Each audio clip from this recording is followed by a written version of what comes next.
It was not a Titan. It displaced less than 800 tons, was cramped, mechanically primitive, and by the standards of the coming nuclear age, a technological dead end. Yet, this single machine, the German Type VII U-Boat, came closer to defeating the Allies than any other weapon in the Second World War. It was a 700-ton submersible that couldn't truly fight underwater. And still, it became the most effective commerce raider in history, the apex predator of the North Atlantic.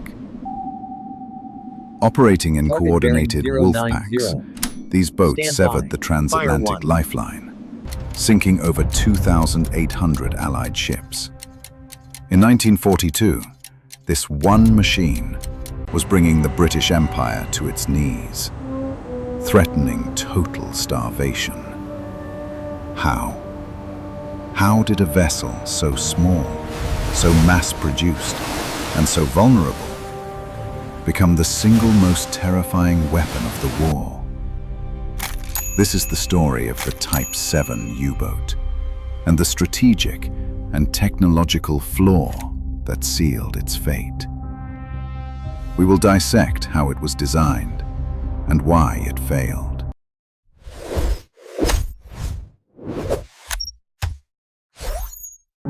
To understand the Type VII, we must first understand the strategic desperation that forged it. After 1919, the Treaty of Versailles had systematically dismantled the German Navy. It was forbidden battleships and, most critically, forbidden submarines. By the 1930s, as Germany rearmed, its naval command, under Admiral Raeder, remained fixated on the traditional doctrine of the decisive fleet battle. Their ambitious Plan Z envisioned a magnificent fleet of battleships and carriers, like the Bismarck and Tirpitz, built to challenge the Royal Navy for surface supremacy. But one man saw this as a fatal strategic error: Karl Dönitz. A decorated U-boat commander from the First World War, Dönitz understood a fundamental, asymmetric truth. Britain was an island empire that lived or died by its merchant shipping. This transatlantic supply line was not just its strength, it was its trachea. Dönitz argued that the war would not be won by sinking the HMS Hood or the King George V. It would be won by sinking 750,000 tons of merchant shipping per month, the precise threshold at which Britain's war economy would collapse from starvation and industrial anemia. This was Handelskrieg tonnage war. It was a complete rejection of the battleship doctrine. Why build $1–2 billion in modern currency, Bismarck, when, for the same cost, you could build a fleet of 200 U-boats? Dönitz's doctrine created a new tactical weapon, the Rudeltaktik, or Wolfpack. This was his true, devastating innovation. Previous submarines had been lone hunters. Dönitz, using long-range radio, turned them into a coordinated, centrally controlled strike force. A single U-boat would find and shadow an Allied convoy, transmitting its location to U-boat High Command. Command would then vector every available U-boat in the Atlantic toward that single point. They would gather, submerge by day, and then at night, strike all at once from every direction on the surface. This strategy defined the machine. The Type VII U-Boat was not conceived as a deep-diving hunter-killer.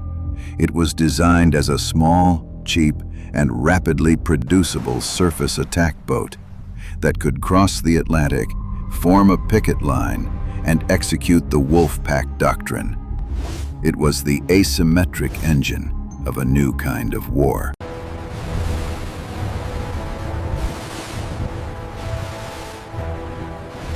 The machine that answered Dönitz's call was the Type VII-C. This would become the definitive U-boat of the war knot, a single, exquisite weapon, but an instrument of mass production.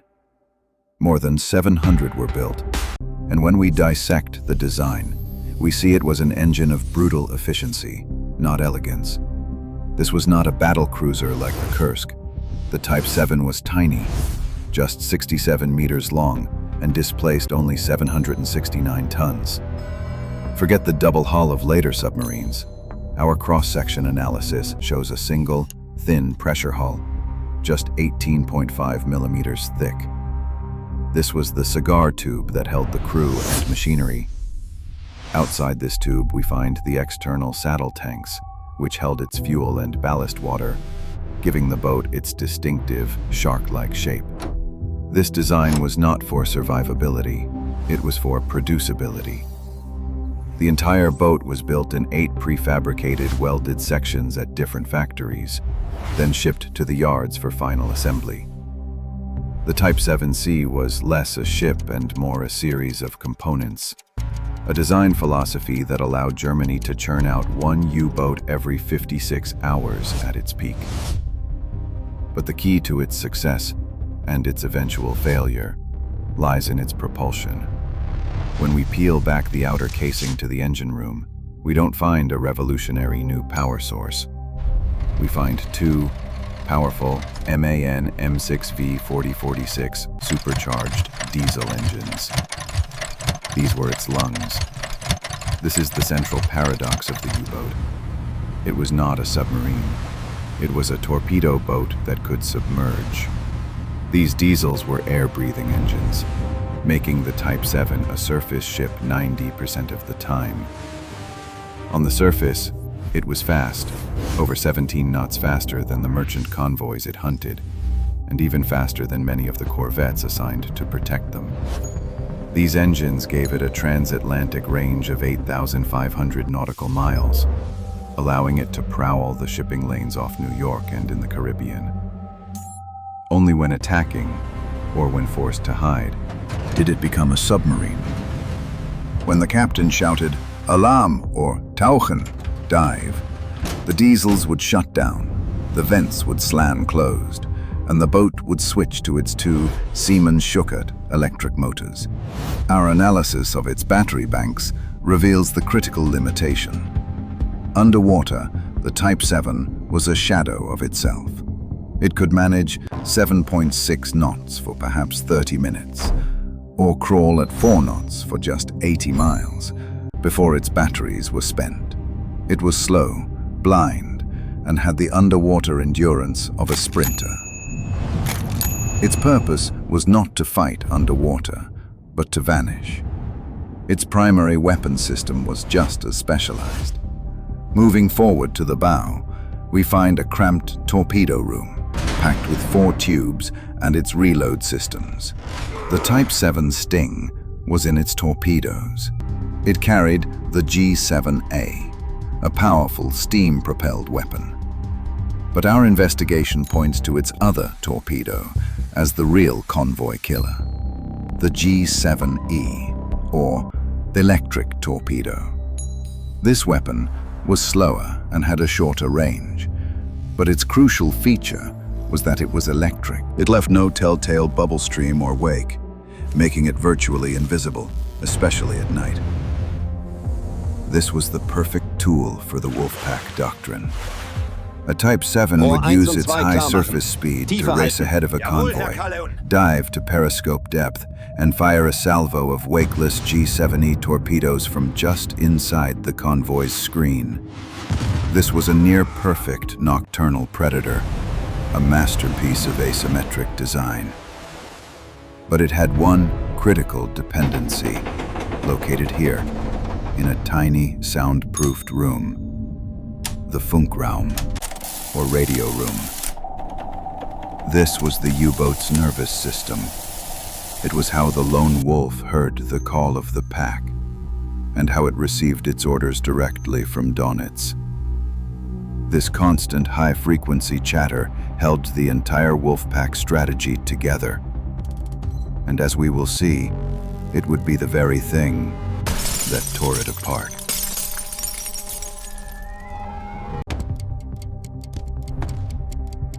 From 1940 to late 1942, the Type VII U-boat was the undisputed master of the Atlantic.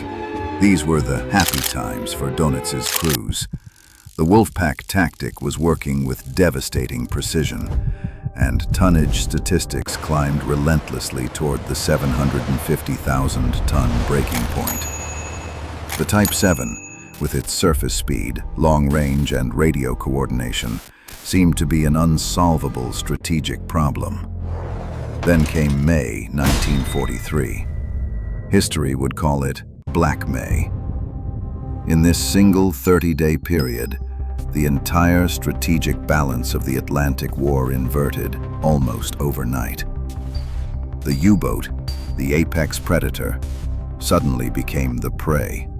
To understand this catastrophic failure, we must reconstruct the trio of Allied technologies that, when combined, turned the U-boat's greatest strengths into fatal weaknesses.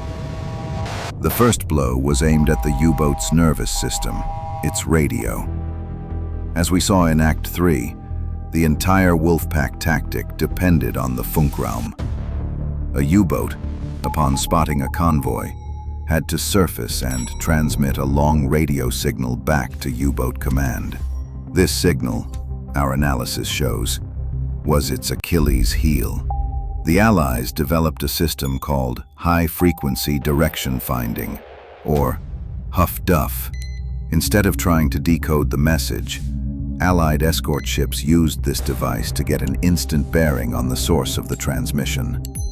Here, in this tactical plot, we can see how it worked. The U-boat transmits. An escort destroyer here gets a bearing. A second destroyer here gets another. Where these two bearings cross, that is the U-boat's position. The Wolfpack's call to arms was now a fatal beacon. An Allied hunter-killer group could vector in on a U-boat before it could even submerge. The second blow was a revolution in physics. It was aimed at the U-boat's core tactic, the nocturnal surface attack. U-boat captains felt safe on the surface at night. Early Allied radar, which operated on a metric wavelength, was crude. More importantly, the Germans had developed a detector called the METOX receiver. This device would hear the Allied radar waves and give the U-boat commander ample warning to dive.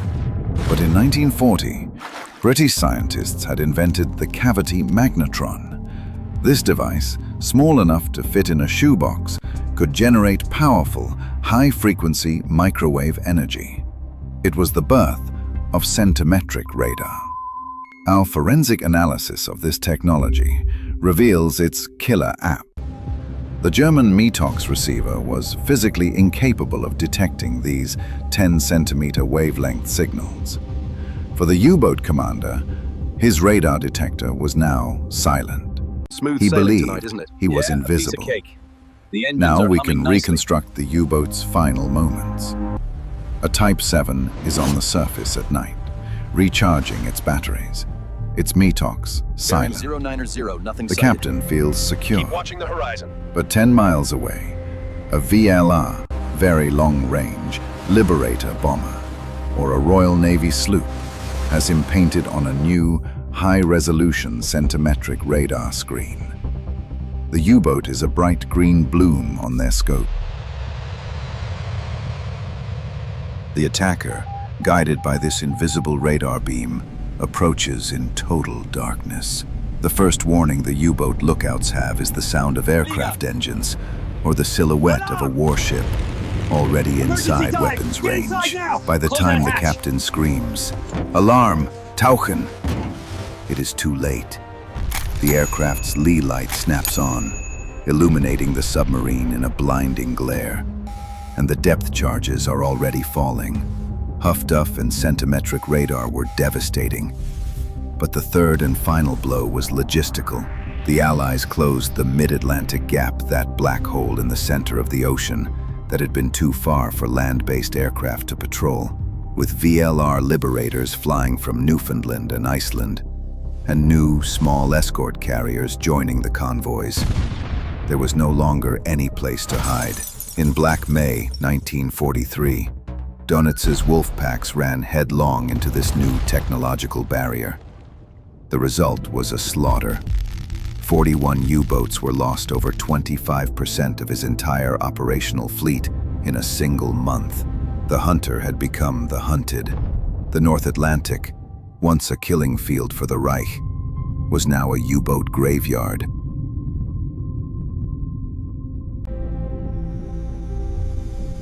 So why did the Type VII U-boat, after coming so close to severing Britain's lifeline, fail so completely?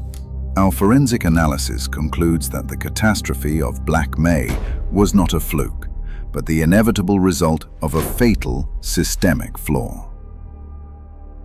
The tragic flaw of the Type VII was not a single faulty weld or a weak bulkhead. The flaw was its core operational doctrine. The U-boat was a near-perfect asymmetric weapon system for 1940, but it was built on two assumptions that Allied technology would render obsolete. First was the assumption of command. Dönitz's Wolfpack tactic was a stroke of genius, but as our investigation showed, it was entirely dependent on constant two-way radio communication. This was a fatal strategic gamble. The German High Command, in their obsession with micromanagement, failed to see that this radio chatter was a vulnerability. When Allied Huff-Duff teams, combined with Bletchley Park's decryption of the Enigma naval codes, turned those signals into targeting data, the Wolfpack's nervous system became a liability. The very tool used to coordinate the hunt was used to hunt the coordinators. Second, and most critically, was the assumption of stealth. The Type VII was a surface boat, designed to use its diesel engines for a fast, nocturnal surface attack. It was a wolf that hunted in the dark. Our analysis of centimetric radar reveals it was a weapon that effectively turned on the lights in the middle of the Atlantic. It took away the night. A machine designed to be a 90% surface vessel could not survive in an ocean where the surface was transparent to enemy eyes. The Type VII was suddenly trapped, too slow to fight underwater, and blind and vulnerable on the surface. The Germans tried to adapt. They introduced the snorkel in 1944, a desperate attempt to turn their surface boat into a true submarine, allowing it to run its diesels and recharge its batteries while submerged. But it was too little, too late. The Type VII was a fundamentally broken machine. The ultimate lesson of the Type VII is one of technological paradox. It was an ingenious, low-cost weapon that exploited a strategic weakness with devastating precision. But its very design was a dead end, a wager that the enemy's technology would stand still. The North Atlantic is a deep, cold graveyard. It holds the wrecks of over 700 U-boats and the lives of 30,000 men. They are a permanent monument to a machine that, for a few terrifying years, nearly won the war, only to be rendered obsolete by an invisible fourth high-frequency radio wave and the centimetric beam.